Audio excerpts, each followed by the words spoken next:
Okay, so we're back in the flax plots. We really can't find anything, but what is the biggest disease that will affect flax crops when those conditions are right? So the most prevalent disease, so we find it in some years, like 2016, over 90% of the flax crops we looked at, that's going to be pasmo. Okay. So pasmo is caused by a septoria species, so we talk about septoria and other diseases, but this species is kind of specific to flax. And so it's going to start to cause infection on the leaflets. So you're going to see kind of little dark spots.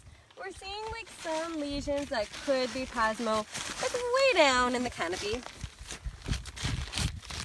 But not a terrible lot. So is that where you would start looking for pasmo, is like on the lower leaves or the lower stem, and then it will move its way up, or where do you look for it? Yes, so the first place you're going to want to look is at the lower leaves, especially when you're trying to decide if you want to apply a fungicide. So we're kind of getting outside of the fungicide range here. I think the recommendation is usually around early flower. Okay. Again, if you're applying fungicide, remember to look at the pre-harvest interval.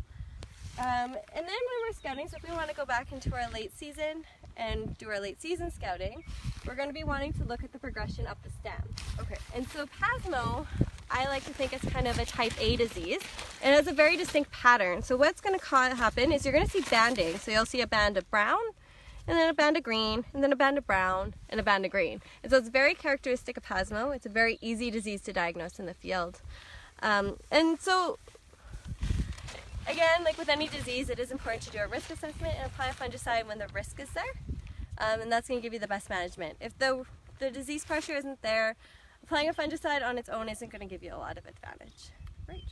Anything else that we can tell growers in terms of flax disease? Or No, I think you've kind of covered everything. Yeah, and so it's just like any crop, make sure you're planting good, healthy seed. Get your seed disease tested so you really know what's going on. Look for things like Alternaria, septoria, but anything that can cause. And if you ever need help, we have our crop extension specialists are really great at reading seed tests and can always help make those decisions of whether or not a seed lot is a good option, or if you should look for something a little bit more. Excellent. All right, so this is it for the flax. We're gonna meet you back at the lentils in a couple minutes, and then we'll be wrapped up for the day. So see you in a bit.